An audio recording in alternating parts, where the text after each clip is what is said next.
To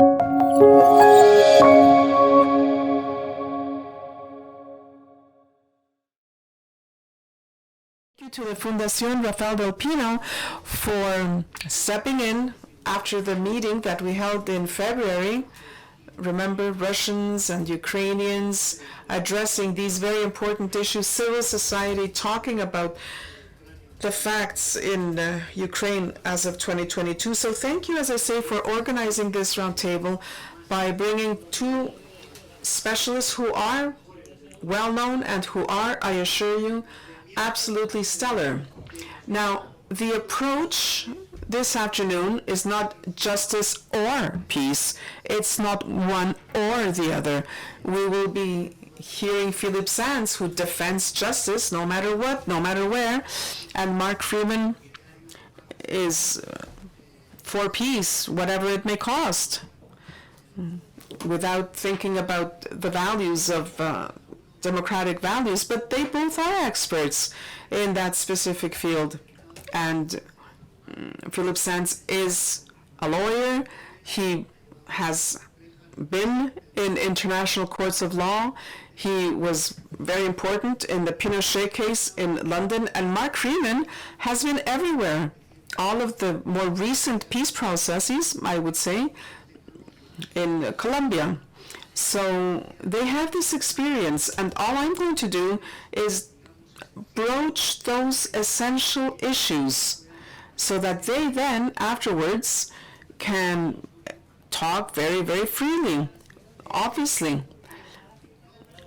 Now, this is a dilemma, and here let me say, if we have to choose one or the other, the fact of the matter is all of these processes where an authoritarian regime is being left behind, where there is transition from a dictatorship to democracy, this dilemma comes to the forefront. If we want to leave dictatorship behind, we have got to bite the bullet and accept that there will be no justice crime-wise.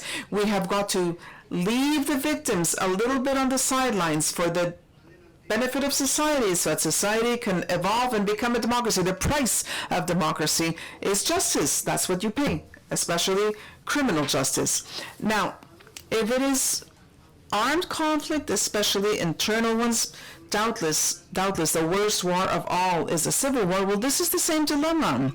You need to choose. You need to say, I will forego justice in order to attain peace. Now, in recent history, we don't need to go back centuries, but we have crystal clear examples as to how, sometimes successfully, other times not that successfully, how we have tried to strike a balance between those two values, because in democratic societies, peace and justice are a must. But let's begin by, without going into Ukraine, without talking about Putin, without talking about this weekend's wild weekend, the war in Ukraine, let's talk about transitions, as I say, and let's compare, because we're comparing extremes, the transición in Spain and the transition in Argentina.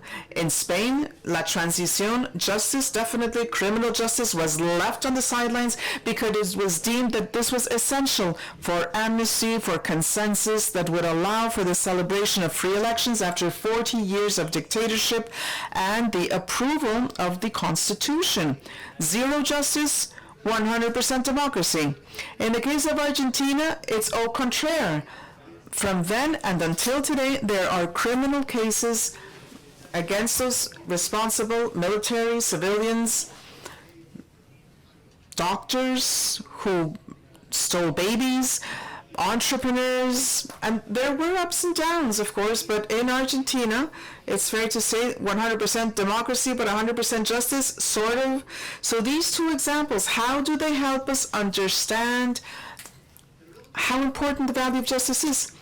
But then that shifting yardstick, which we're tired of seeing, but it is how the world works. This allows us to understand clearly that international justice is always subject to conditions. That is not necessarily a bad thing, but it is a fact that it is conditioned by political imperatives. Sometimes the UN Security Council decides to establish ad hoc courts. This is the case of Yugoslavia, this is the case of Rwanda, or not. This is the case of Guatemala, where after 36 years of civil war, well, there was, in fact, a genocide which has as yet not been judged.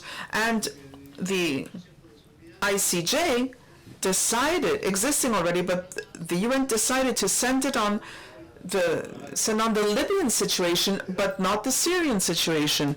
Why this double yardstick? Well, for political reasons, because this is what happens in the international sphere. It is a kind of principle of opportunity whereby the possibility of ensuring that there is no more attack is what encourages politicians to sacrifice justice in favor of peace, and other times it is justice that prevails. And this is what happens in Yugoslavia. You know that court was created in 1993, and shortly after, negotiations were undertaken which resulted in the Dayton Accords, and the existence proper of the court for the former Yugoslavia was another element. At the end of the day, it was decided to not dissolve the court, but Milosevic was lucky when he accepted signing the Dayton Accords. He was immune personally, and as a representative of the state, could not foresee that after Kosovo, he would no longer be head of state and would be delivered, together with Karadzic and Vladik, delivered into the court's hands. Again, there was negotiation, and again, there the decision was taken to defend it. So peace was compatible with the proceedings against these persons who had committed these crimes in former Yugoslavia.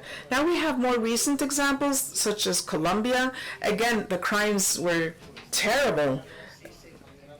There is an estimate of 65,000 persons accountable for crimes, kidnapping, torture, murder, and nevertheless, it was possible to achieve that peace negotiation, if not guaranteeing justice in a traditional sense, but restorative justice, which allowed for victims to be placed at the heart of the system. Mark knows very much about this, and this is what allowed the country to put an end to the conflict, which was already 50 years ongoing with the FARC, and paved the way to the negotiations which are currently underway with other armed groups. So in Yugoslavia, negotiation which does not forego justice, and in any case, peace in Colombia. Peace, yes, but sacrificing justice for those at least who are subject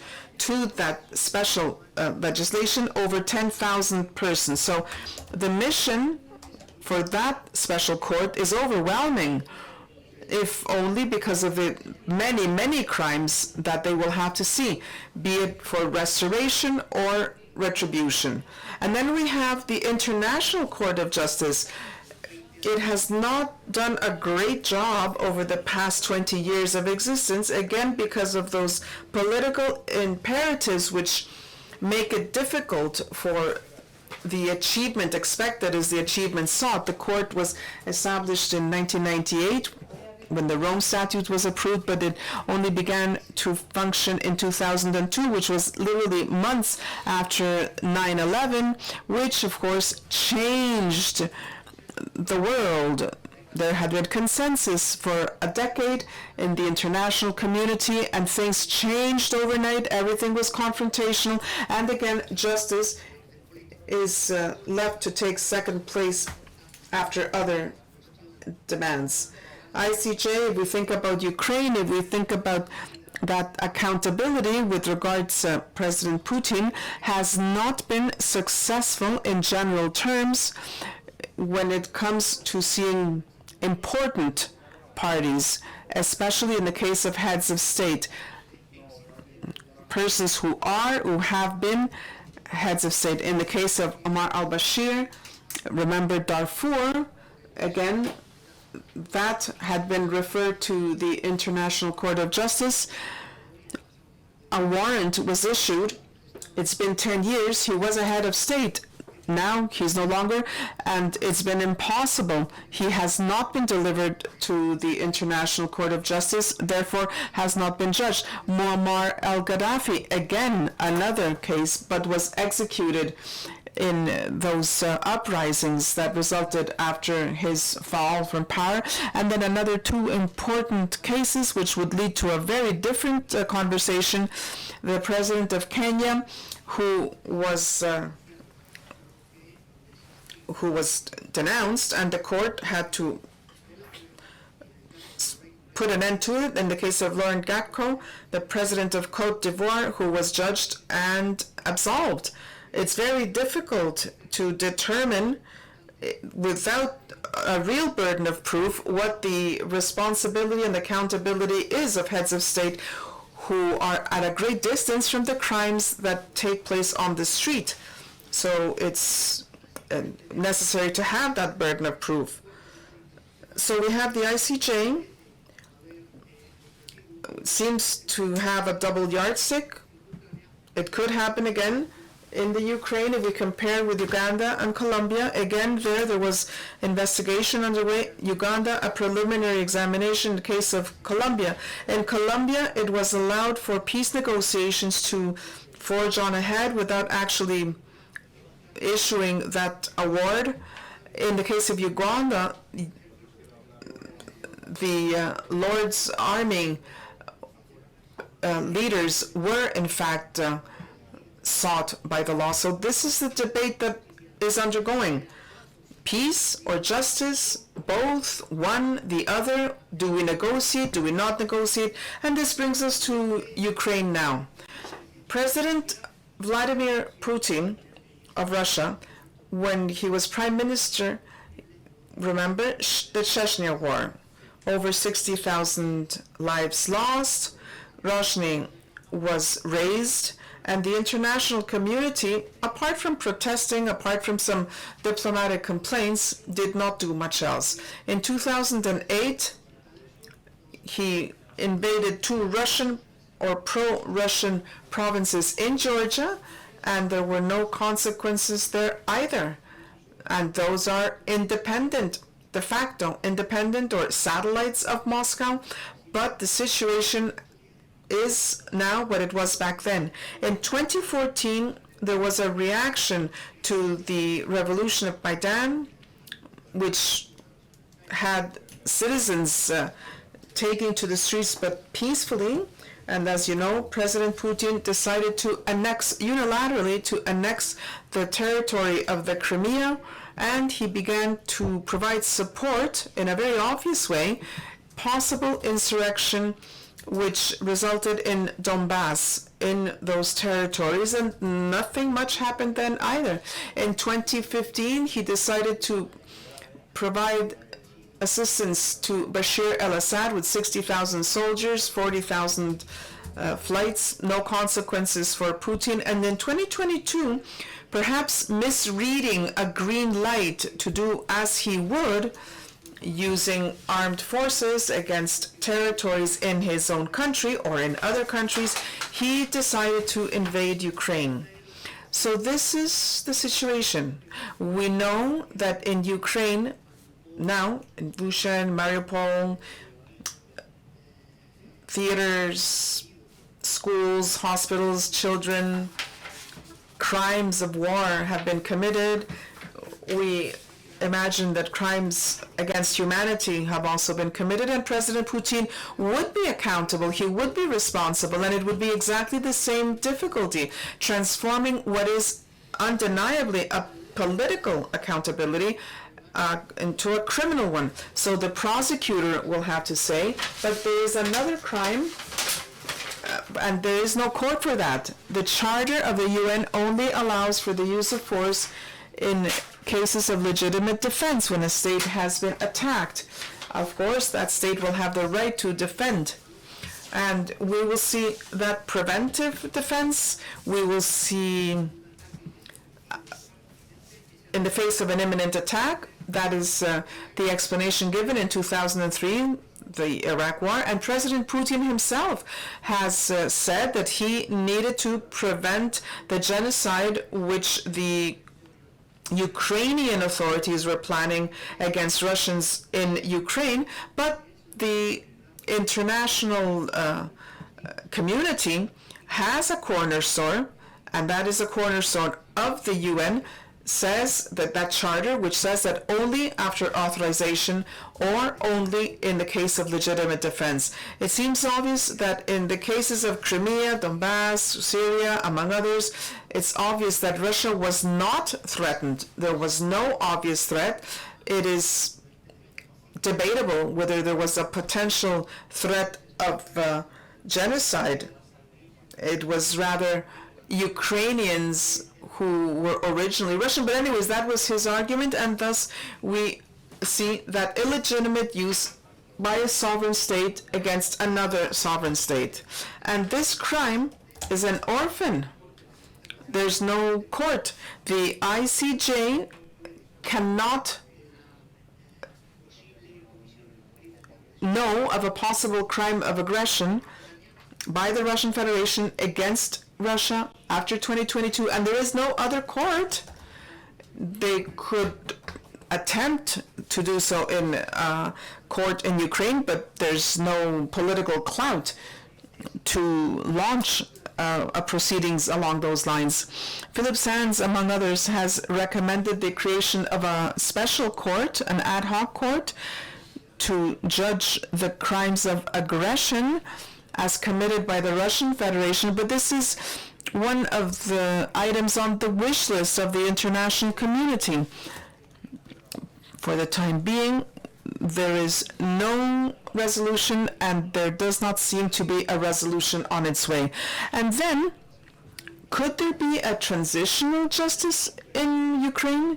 If you think about the different communities, Ukrainians, Russophiles, and so on, because the problem of Crimea, the problem of Donbass, was a pre-existing problem.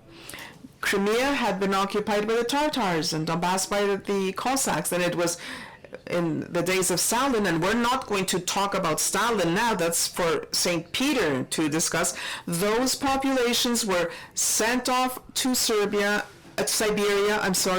and Russians were then brought to those parts of the country for repopulation purposes. So those were the traditions, and they demanded autonomy. And actually in the peace accords upheld by the European Union in 2014, 2015, and by the CSCE, it was decided that those territories would actually become autonomous, similar to what we have in Spain with our 17 comunidades autónomas, in order to pacify and make coexistence possible between Russians and Ukrainians on Ukrainian soil. The war, of course, has resulted in everything being blown to smithereens, including the Minsk Accords. So that's where we are.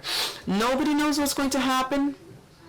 What we've seen in the past weekend allows us to understand that maybe Putin, we thought that maybe he would die in his bed, as Stalin did. It maybe is more and more similar to Milosevic. So I'm going to give the floor to our guests so that they can tell us how they interpret this dilemma, peace and or justice, and specifically peace and or justice in Ukraine. Gentlemen, you have the floor.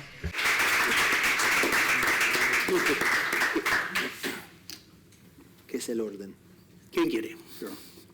Yeah? Okay, all right. Por orden alfabético. In alphabetical order, we'll have Mark start. Much, Carlos. Thank you to the foundation, and thank you to all of you for joining us today, and my co-panelist Philippe. I suppose, there's one central point that I would wish to make in the spirit of debate, which is that the actions we take today and tomorrow in the area of accountability or criminal justice, that it would be wise if we take them in a way that allows the maximum possibility of peace through negotiation in the future. I would pick up from exactly what what Carlos just said, which is that we don't know how this war is going to end.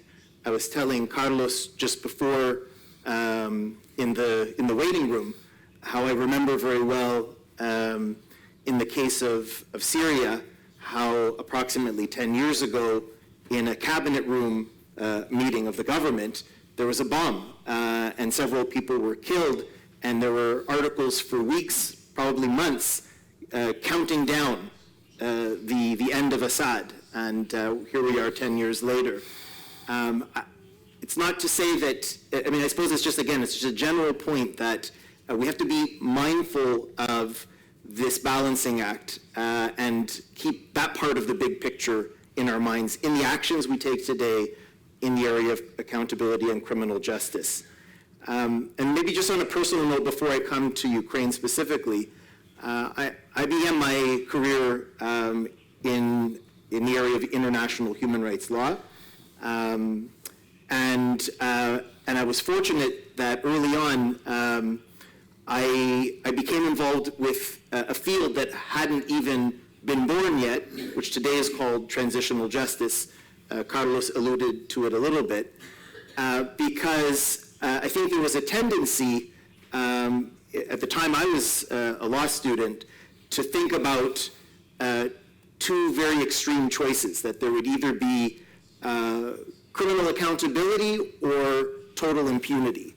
And the basic idea of transitional justice, which I think is relevant to this debate today, is that there are actually many choices in between those two extremes. Again, Carlos referred to some of the sort of tools or mechanisms that are part of that field, which really only took form really in the 1990s, I would say, properly, which involve things like truth and reconciliation commissions, reparations for victims, and actually an enormous amount of creativity that today is part of how we handle these questions of justice inside of peace negotiations. And that's the other personal point that I wanted to share. I mean, the hardest work I've done in my career, hardest intellectually, hardest ethically, hardest legally, has been inside of peace negotiations, including actually in Minsk. I went back and forth between Barcelona, where my institute is headquartered, which is a privilege, I should say, and Minsk, where there were negotiations in relation to the Minsk Accords, which were two-page documents signed in 2014 and 2015. Again, Carlos referred to them. But what do those documents say about justice? These were endorsed by no less than the EU and its member states, the OSCE, which was mediating. It says absolutely nothing, actually, about accountability or justice. It just says that there will be an amnesty. And it was actually unclear to the parties themselves what that might mean. The point of the Minsk talks was to think about this. And at the same time, I was also going back and forth. It was a very exhausting period in my life between that process, which was endorsed by the EU, which basically endorsed this amnesty, the details to be worked out in Minsk, and Havana, where the Colombian government was negotiating with the FARC based on the premise that there would only be peace if there would also be some level of accountability. So I had these two very contrasting cases. But in all of my work in these peace processes, my focus has been in trying to think in the most creative way about how to take account of victims, how to bring a certain bigger picture that you have to when you're in a context of negotiation, which necessarily means there will be mutual concessions. These are not places where either side gets to impose its will on the other. There are very difficult compromises that have to be made because that's intrinsic to negotiation itself. But again, in these contexts, it's very, very difficult, but possible, as Colombia shows, as a very limited number of cases show, to find creative formulas, but not always. And I think that's the other lesson from the viewpoint of negotiation. So coming back to Ukraine, and again, thinking about the Minsk process, I would say that early after Russia's invasion of Ukraine last year, some of you may also recall, some of you in this room may have even been been part of some of their early thinking about trying to get a quick negotiated resolution of the war before it basically became, I think, what it is today. There were a lot of early efforts. The parties were meeting to talk. But today, and there was a period in those early weeks and months where I argued, and some of us who were involved in the Minsk process argued, that it was very important to actually look at what was attempted for over 7 years, when on a monthly basis, the Russians, Ukrainians, OSCE mediators, and others would meet to talk about trying to end the situation and bring about some kind of resolution. And very little progress was made, I think it's fair to say, including by the admission, I think, of those who were working so hard as mediators. But I would say that unlike the early phase when, just after the invasion, when, as I said, I and others argued that what took place for over 7 years, it was important to look at that as we thought about what might be possible after Russia's invasion. There was a lot of work done. There was a lot of foundation that had been laid. But I would say, from today's vantage point, I don't think there's any status quo ante to return to. Everything that was done then, I think, is over. And now what's probably going to come, if there would be negotiations in future, will look very different, I suspect, from what took place in Minsk. When it comes to justice, as I said, the perspective that I would offer for debate is that, again, the decisions that are taken today in pursuit of accountability and criminal justice, that there at least be some awareness, mindfulness of doing it, that work, in a way that also keeps open future possibilities of peace through negotiation, which today we know the parties are not active. There are no active negotiations today. And what we also learn from negotiation is that what's true today may not be true tomorrow, in part because of the basic theory of negotiation, which is that if I'm part of a war in a case like this, and my calculation is that my side can win militarily, I tend not to be interested in negotiation. But as the situation evolves, either better for me or worse for me, my calculus, my perspective, my interest in negotiation may rise or it may wane. And so just judging, again, I won't repeat it a third time, but the central argument, again, that I would put forward for debate, that's why I'm making it, because things change on the battlefield, and let's not also forget, there have been nuclear threats made. This is not a normal situation by any measure. And it's hard to compare it, I would say, to a lot of the cases that Carlos mentioned, which are relevant, but I think there are different stakes in this particular war.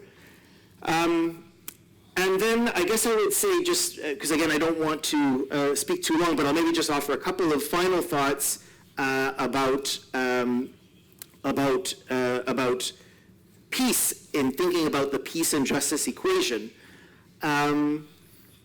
However this war might end, and everyone would hope, I think, in this room that it would end as soon as possible, and with, as I suppose, on the most principled basis that we might hope. However this ends, 5 years out from today, there are going to be immense challenges in Ukraine, challenges of cohesion. There are frontier zones. There are going to be contested border areas. There's a disarmament and demobilization process that will be necessary. There are very significant social cleavages. There's a big picture here as well, and justice is going to have to fit somewhere into that process. And again, it's just something to bear in mind. And even zooming out even further from that, Ukraine is not an island. And so as we think about these accountability questions as well, bearing in mind that Ukraine is not an island, you could think about different strands of negotiation and conflict resolution and peace building that may be very important over time, some of which will take place within Ukraine itself, others that may need to take place between Ukraine and Russia, whether between governments or between peoples. And then more broadly, in Europe, there has been discussion of a need eventually for a new security architecture. Again, Ukraine is not an island. So I'm not here to argue in any way against accountability or criminal justice efforts. They're extremely important, but how we organize those is also extremely important today, because they may have significant impacts, either facilitating or complicating or potentially impeding the possibility that I think we need to keep alive in our mind through as much legal and creativity as possible of the eventual potential need for peace through negotiation. Okay. Muy bien, pues muchas gracias. Very good. Thank you very much. The floor is yours. These are very difficult issues. I think we all understand this, and there just are no simple answers. And I think that increasingly over the passage of time, I've sort of come to understand that countries are a bit like families, that things go on, there's good things and there's not such good things, and all families often keep some of the not such good things under the carpet, prefer not to talk about them. Let's move on, let's not deal with them. But somehow they emerge later on in a second generation or in a third generation, and they come back to haunt us. I think this is something we all understand. And in the context of these kinds of issues that we're talking about, whether it's Colombia or South Africa or Chile or Spain or Northern Ireland or Ukraine, there's no simple one-size-fits-all type of solution. I think we know that. It depends on the culture, it depends on the circumstances, it depends on the facts. I have a very wonderful legal assistant who's Colombian. And 15 years ago, in the context of the conflict in Colombia, he was kidnapped for a very extended period of time. So when I have conversations with him about how Colombia has dealt with its past, he's outraged by the failure to do justice in relation to that community, that group that kidnapped him, killed some of the people he was kidnapped with. And it's very hard to respond. It's very difficult to know quite what to say to someone who's been through that kind of a trauma. Some of you will know from my writings, I have a long relationship now with Ukraine. And so I'm in touch with a lot of people in Ukraine. I'm actually in touch with a lot of people who are Russian also in relation to what's going on. And you can imagine there is a range of different views, and there are various levels of complexity. I think one of the things that I've come to understand when you deal with these kinds of situations is it's very important to see how people from the other side of the debate think about the same issues. So speaking to my legal assistant from Colombia, it's opened my eyes to hear from someone who's been very directly affected. In relation to Ukraine, it's very easy sitting in Madrid or sitting in London or maybe even sitting in Lviv or Kiev to imagine the kind of outcome we want to see going forward. And we are very good at coming up with solutions and proposing ideas and ways forward. Even myself, who's been associated with the idea of dealing with a situation which is manifestly a crime of aggression. As Carlos said, there is no conceivable justification for the use of force by Russia that began on the 22nd, 23rd of February. It is manifestly illegal, it is wrong, it is a crime under international law, and something has to be done about it. But who are we in London and in Madrid and in Washington to lecture others on crimes of aggression? Iraq was a manifestly illegal war. I've been very clear. Mr. Bush, Mr. Blair, Mr. Aznar are responsible for taking a decision that was manifestly illegal. What has happened about that? Nothing's happened about that. There's been no accountability. A friend of mine who's a director of a major museum in the United Kingdom, one of the most major museums in the United Kingdom, said to me the other day, it's incredible, Philippe, he said, we have an association of the great museums of the world. And early on in this Russian-Ukrainian conflict, a resolution was put forward in our association to stop any director of a Russian museum from attending our meetings.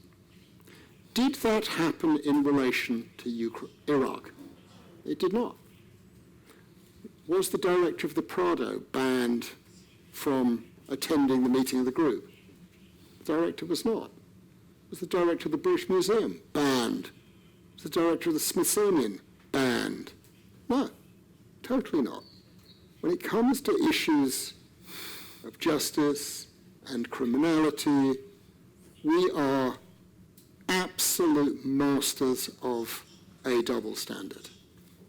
How much accountability has there been for the injustices of the past? Let me speak about my own country where I happen to live. A country where you cannot talk about the history of Britain's role in enslavement, where you cannot talk about matters of colonial legacy. You know about such things in Spain.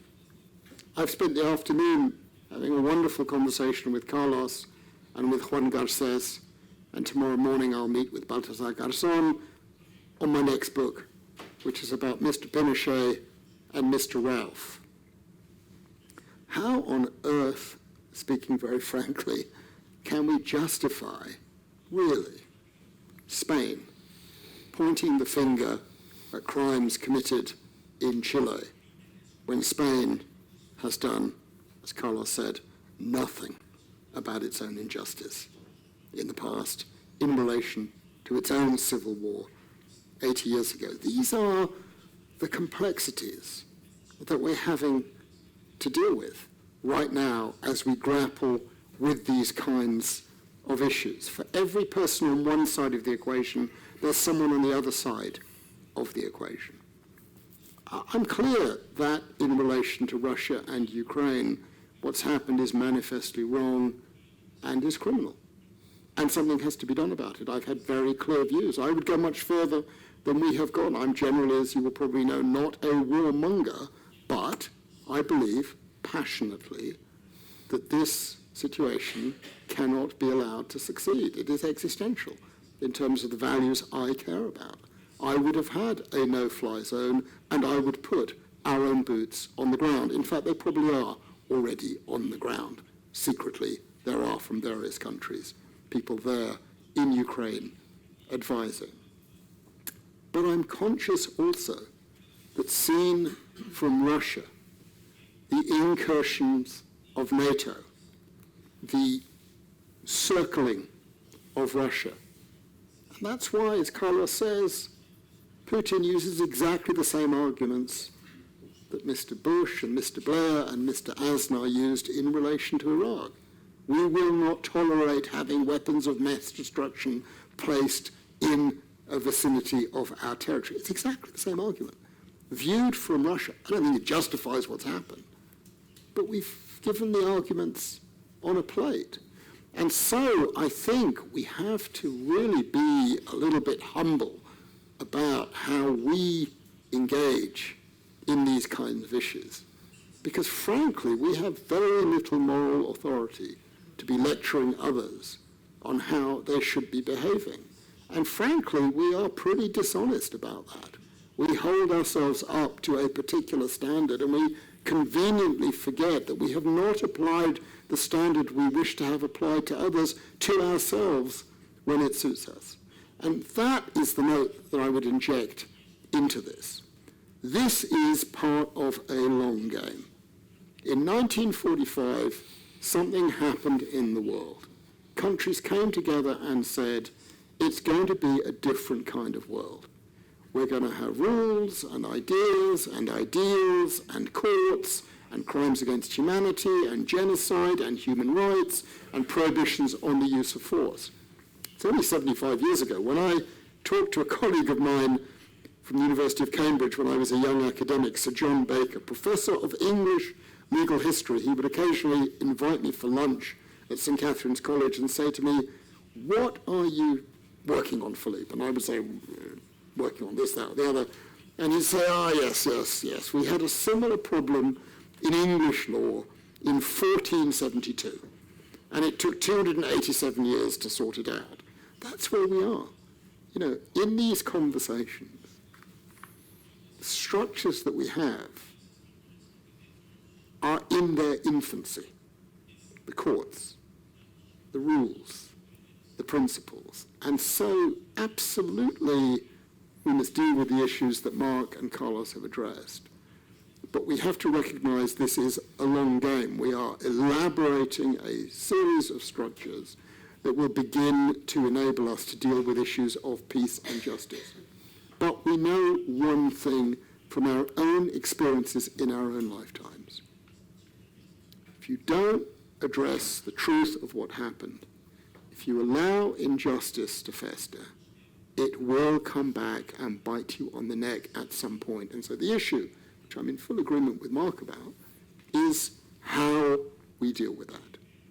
In the case of Ukraine and Russia, it is unlike any other situation I have encountered in which the state, which is on the receiving end of Mr. Putin's largesse, Ukraine, has put the issue of justice and legality at the very epicenter of its struggle from day one. I don't quite know why that has happened. It's very, very interesting. And so all of these issues are in the mix. And generally that's a good thing. But we know also, with the progress that the Ukrainians have made in relation to war crimes and crimes against humanity, and I think the move towards a special tribunal for the crime of aggression, we know that the Russian response is item number one on preconditions for negotiation. All of this goes off the table, or we don't talk.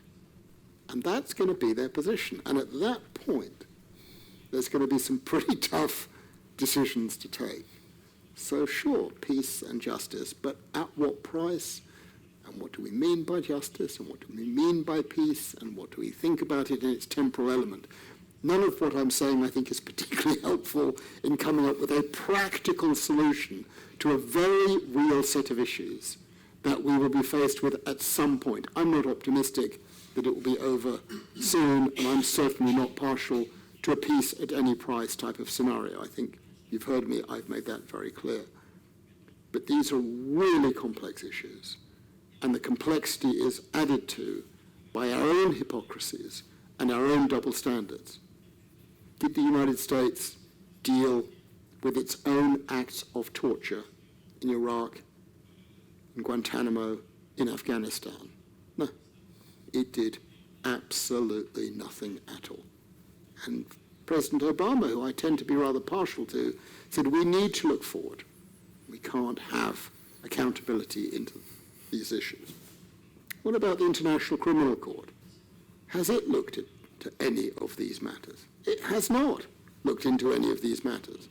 It shut down an inquiry into Iraq, and it's basically done nothing in relation to Afghanistan. Unbelievably, Afghanistan was a party of the statute of the International Criminal Court in 2002.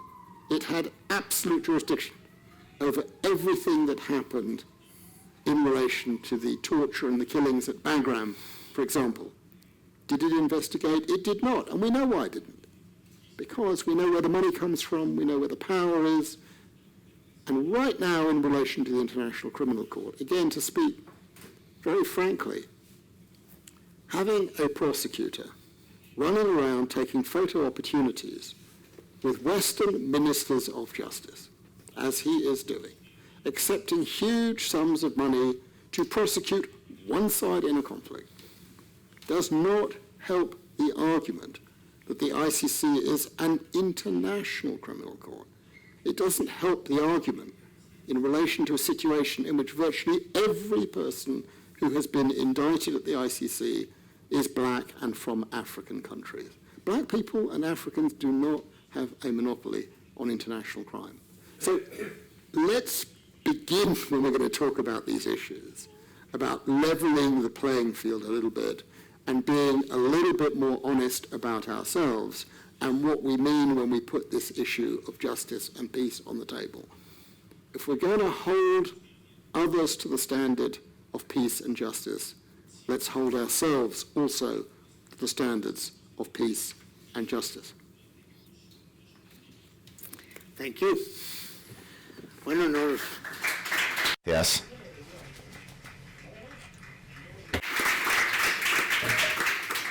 nos lo han puesto complicado. Los tiempos dicen que deberíamos haber hablado hasta las... They told us that we had to talk, we should have been talked until 7:30, and then from, well, since it's 3 to 8, we've lost about a half hour, so I am now going to ask our guests some questions, but if you also have questions, please go ahead and raise your hand.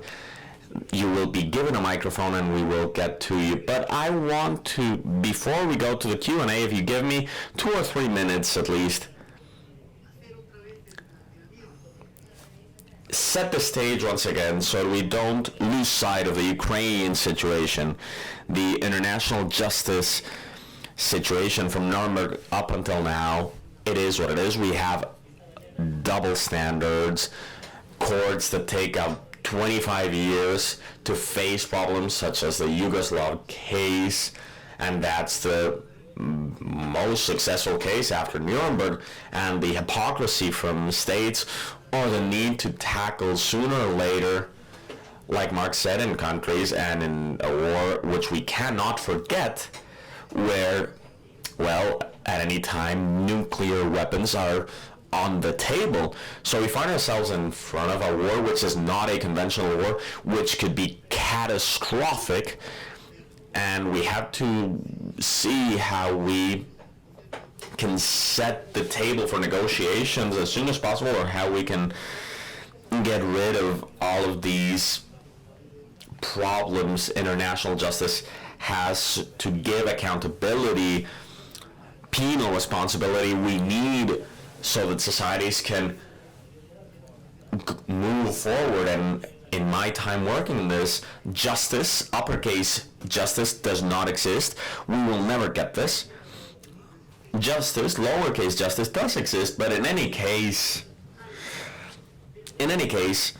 societies need justice to move on. You can't go from a dictatorship or to war to democracy or peace by flicking a switch without paying a toll and without establishing at least a symbolic restoring of a state of law, without while proving that what happened yesterday won't keep on happening. So the generic question is, could Germany have become the democracy we know today without Nuremberg? Could we have just signed a peace treaty without demanding any responsibility out of the Third Reich's heads and giving them the opportunity to go onto a democracy and posit themselves? Can that be, or are there intermediary formulas between Nuremberg and letting everything run wild? Because our friends mentioned, ironically, what a participant did in our February meeting, a Russian an 80-year-old Russian lady who had seen quite a bit when it came to the proclamation of another one of the Ukrainian representatives who was also very old, and he said, "We won't speak until victory, and after victory, then we talk about concessions." And the woman said, "What does victory mean? A Ukrainian flag flying over Kremlin?" So if that doesn't happen, we have to think of finding a way out for these societies which are so complex. I was in Ukraine in 2017, years before the war, and you could already see a completely divided society. There was no violence anywhere except in Donbass, but the parties we had and the parliament we had, left and right Ukrainian parties, and then you had pro-Russian parties. So how can we find a way that gets rid of the nuclear threat, and for us not to show the same terrible example, and that we forget victims and society must carry on, just sit there and see time march forward? So those